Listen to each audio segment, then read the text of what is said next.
Happy Friday the 13th, and thank you for joining me at Spooky Reviews. I'm the Ghostess, and in honor of the holiday, I like to put together horror franchise recaps, starting years back with the machete-wielding mama's boy himself, followed by the man of my nightmares, Voodoo Dollface, Jig Motherfucking Saw, and the Boogeyman. So it only seems fitting that Leatherface join the lineup.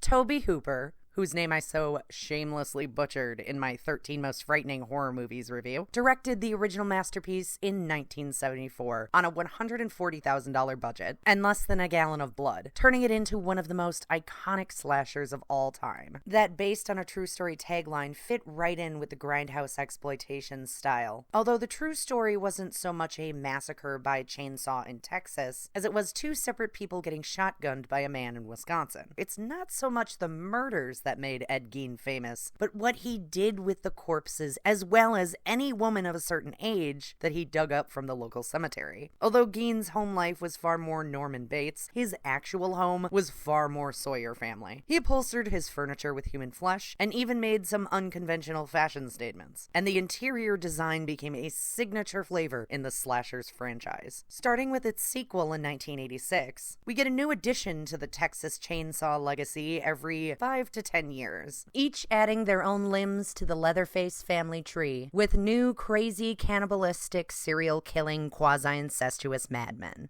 How quasi? I don't know, a 4?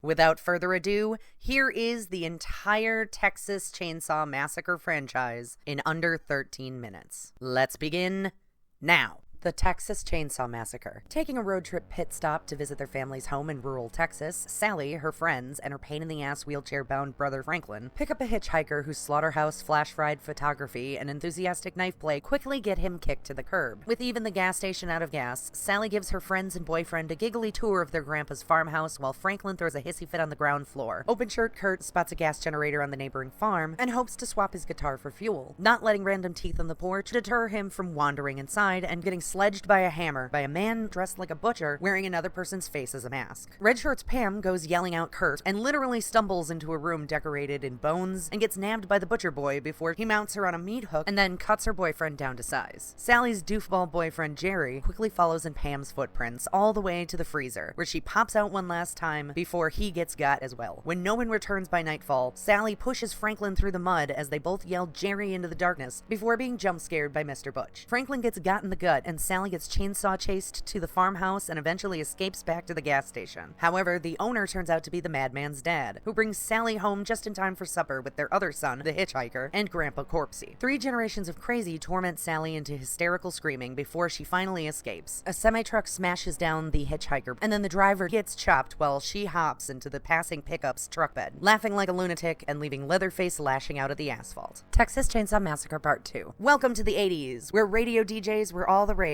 and some preppy punks pranking a rock request line get slain in a drive-by chainsawing. The DJ, Stretch, brings the audio to retired Texas Ranger Lefty, played by Dennis Hopper, who's been the only lawman who's connected the bizarre crimes across Texas to a single serial-killing cannibal clan. Stretch and Lefty conspire to play the audio on air in order to lure out the murderers. After winning a chili cook-off using a Hannibal Lecter recipe, Daddy Drayton Sawyer hears his son slaughtering on the radio, making it his mission to turn the DJ into dead air. Chop Top and his younger brother Bubba Leatherface Sawyer pay a visit to their favorite DJ, and while she uses her charms to escape LF, the far-out fan hammers her producer LG. The DJ does her best Lois Lane, following the fellows back to their home, only to immediately get captured, leaving King Koopa to cowboy his way into their subterranean amusement park lair. Bubba's crush on Stretch keeps her alive long enough to be traumatized for life as he dresses her in LG's face. I might dress up in a face if you ever took me anywhere nice. Fortunately for Stretch, the producer isn't dead just yet, living long enough to cut Stretch free so she can escape into the catacombs of chaos. Lefty chainsaws his way through Hell's Playground to cut support beams so the place crashes in on itself. After again charming her way out of getting sliced and diced, Stretch ends up the guest of honor at the Sawyer dinner table. After Grandpa Corpsey gets a second chance at bat, Stretch gets knocked down but not out just when Easy Rider arrives, strapped to the teeth with chainsaws to serve up some Texas justice. Bubba Sparks chainsaw duels Frank Booth. Leatherface gets gets gutted, Grandpa falls and can't get up, and the chili champ gets a chainsaw through the skull. Chrome Dome chases down the freed and fleeing Stretch before she splats him over a ledge. Leatherface, The Texas Chainsaw Massacre 3. While driving her father's Cadillac from LA to Florida, a couple with big sibling energy stop for gas and encounter Viggo Morgenstein, a hitchhiker who's denied a ride from dweeby bro-friend. After Aragorn defends She-Wolf of London's honor against a glassy-eyed gas jockey, the hillbilly chases them away from the station with a shotgun before sicking a monster truck after them, which runs the two off the road and into a flat tire. Junior Sawyer, aka Leatherface and his squeaky leg brace, arrive just as the two repair the tire and can speed off down the road. The pair bicker their way into a corpse road hazard, totaling their car and the Jeep of a survivalist named Benny, played by Peter from Dawn of the Dead, who should have been our main character this whole movie. He avoids booby traps, kills off the racist Sawyers, and even fights Leatherface hand-to-hand twice, avoiding the chainsaw the first time with help from another tormented motorist who immediately gets got after the two part ways. Bro-friend becomes Chainsaw Slaw, while girlfriend unwittingly runs straight into the Sawyer family's house for help. Surprise, handsome Tex, Ranger of the North, was the eccentric leader of the family, now complete with a creepy, giggling girl, the gas jockey, tow truck driver, mama voice box, and Grandpa Corpsey. The family bickers while they butcher boyfriend and torment She-Wolf, until Benny shoots up the house. Leatherface takes off after She-Wolf while Benny battles the King of Gondor, with the latter bringing an axe to a gasoline fight, and he goes up like Denethor. His second round of fisticuffs with Leatherface seemingly ends with Benny's head against a blade, and She-Wolf must bash down the masked monster with a rock. But Benny returns in a pickup truck to pick her up, before getting sledgehammered by the gas man, only for him to get shotgunned by She-Wolf. Beaten down, Benny and the babe head off in the gas station's truck, with leg-braced Leatherface following on foot. Texas Chainsaw Massacre, The Next Generation. Every character here feels like they're acting in a completely different movie, and the dialogue really doesn't help. Sexy teens, including casually morbid ditzy Ponytail, her Andrew Tate wannabe cheating boyfriend, nerdy Renee Zellweger and her stoner date, ditch out on the senior prom straight into car accidents, with the other driver immediately passing out. Nurse Betty, Ponytail, and Cheater borrow a saleswoman's phone to call a tow, which arrives, driven by Matthew McConaughey, who snaps the motorist's neck and runs down Stoner with his truck. Unobservant Cheater gets sledged by Leather, and poor Ponytail gets freezered, meat-hooked, beat with a stick, set on fire, and finally crushed to death by Lincoln Lawyer Sawyer's hydraulic-powered leg. Roxy Hart runs for help, but the saleswoman is Interstellar's sweetheart, and she tosses Me, Myself, and Irene in the trunk. After a thorough family tormenting and several fake-out escapes, with McConaughey even getting an all right in there, a strange conspiracy gets revealed. Turns out the Sawyer family's chaos is systematically supported by a cult and/or the government in hopes of creating a religious experience through horror. Wait, is this movie a prequel to Martyrs? Bridget Jones escapes with Sawyer siblings in hot pursuit. However, a crop duster successfully North by Northwest's McConaughey, forcing him to join the Dallas Dyers Club, and leaving Leatherface mourning in their best black dress. Cold Mountain hitches a limo ride with the apologetic cult leader, driving her to the hospital just in time to see who is heavily implied to be a catatonic hardesty wheeled by. The Texas Chainsaw Massacre 2003. Put your reboots on because we're headed back to 1973, but with a 2000 sensibility, including a brown-green grit filter desaturating all the color, a final girl sent straight from Seventh Heaven, and hell, throw in some found footage as a bookend. And it's gore galore this time, lovingly lingering on every injury. Our college friends are hotter, hornier, and carrying a pot pinata to a Lynyrd Skynyrd concert when they pick up a near catatonic woman who mumbles a bit before removing a revolver from her body pocket and freeing her mind across the backlight. While waiting for emergency services at an abandoned mill, Beale borrows a neighbor's phone while Eric Balfour goes exploring and gets hammer-headed by Stitches. While searching for Balfour across the antique outlet mall of oddities that is the Hewitt family farm, a legless man summons Thomas Leatherface Hewitt to chase them away, slashing his way through wooden doors, freshly laundered sheets, and generic handsome man. Full Metal Sheriff discovers the pot and gives the co-eds the drill sergeant psychological sadism special, before revealing that he's the head of the Hewitt household. In fact, everyone round these parts seems to be in on the family's diabolical plot to butcher passing motorists and steal their babies. After Blair Witch 2 gets splattered, Beale escapes right into the redneck freedom fake-out, only to wake up and then get tossed into the basement of the Hewitt hellhole. From here on out, the movie is unbelievably wet. Oh, right, produced by Michael Bay. Beale mercy kills Meat Hook and saves Spittles McBlubberboy before Tommy can come a-calling. A feral child in ill-fitting false teeth, who's been doing his same creepy cryptic kid routine as he did in The Ring, leads them to freedom, but they can only get so far before the bespectacled friend becomes crotch-first chainsaw fodder. The Beale's final girl gauntlet is one hell of a marathon. She flees on foot through the forest, crawls through a maze of cattle-culling cages, sprints through a slaughterhouse, plays hide-and-seek in a hall of lockers before flagging down a trucker. When she panic attacks them back to the gas station, she takes the opportunity to snatch the baby back from the Hewitts, hotwires the cop car, and and turns Gunnery Sergeant Hartman into a Gomer pile of goo before splashing her way out of town.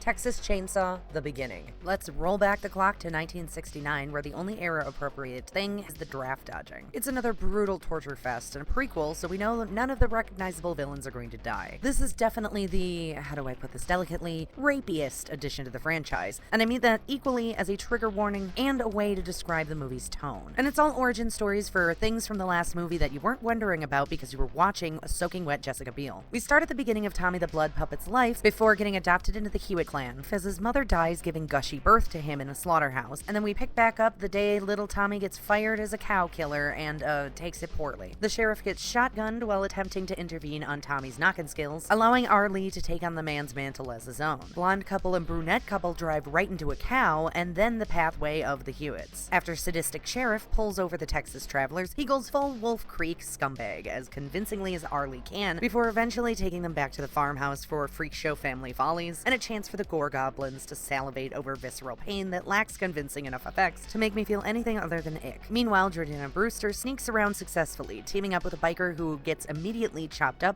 before she ends up as a dinner guest, just so she can dive through a window and escape into a car. But Leatherface jump scares her from the back seat, leaving him lugging the chainsaw all the way home. Texas Chainsaw 3D. More movies should say, to hell with how the timeline we chose to establish lines up with our characters. We're beginning in 1973, the rest takes place in modern day, and we're casting Alexander Daddario in the leading role. Deal with it. She plays a butcheress who discovers she was illegally adopted after inheriting an estate from a previously unknown grandma, Verna Carson, née Sawyer, weirdly played by the OG's Sally Hardesty, Marilyn Burns. They really spill out that she's a long-lost Sawyer who miraculously survived a retroactive continuity to burning down of the family farm. Daddario heads down to check out her inheritance, neglecting to read an instructional letter that would have explained the place is already occupied by her cousin Jed, aka Corpse Face McGee, and brings along her boyfriend Trey Songz, slutty best friend, a thieving hitchhiker who goes snooping around and immediately gets skull crushed, and another friend who gets meat hooked and bisected shortly thereafter. Before their cheating side plot can actually go anywhere, Trey Songz ends up a car crash casualty, and Slutty gets bloodied then freezered, before getting shot by a startled cop who then gets a hammer to the dome of his own. Meanwhile, Daddario discovers her dark family secrets and the town's all Sawyers must die policy, before getting captured by cops and used as Leatherface bait at the old slaughterhouse. But one familial sentiment turns Jetty Bear from enemy to hero, and the cousins team up, creating a cop body count that would make Ice-T proud before heading home a happy family.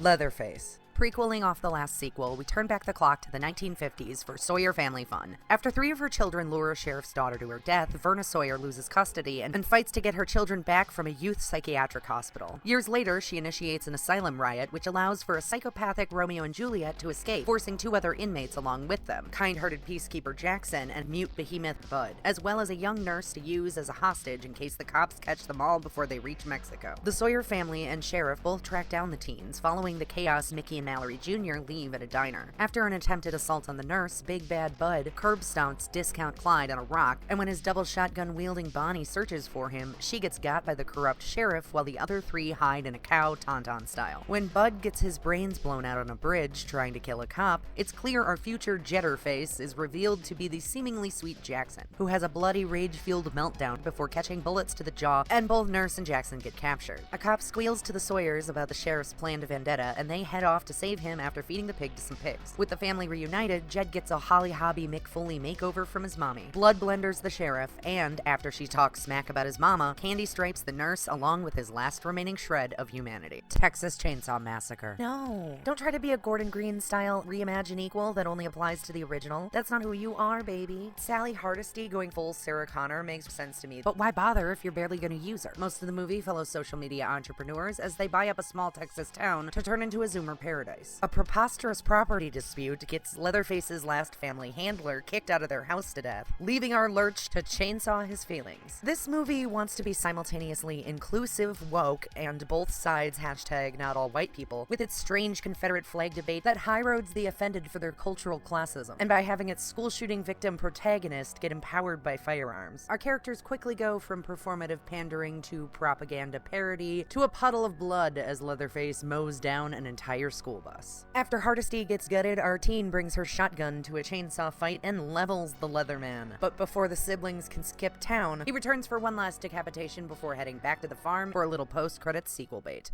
So that was the entire Texas Chainsaw Massacre franchise in under 13 minutes. Thank you so much for watching. If you enjoyed this video, please like, share, and subscribe. Let me know in the comments below what I should do next Friday the 13th, and join me next time for another spooky review. See you then, and boo for now.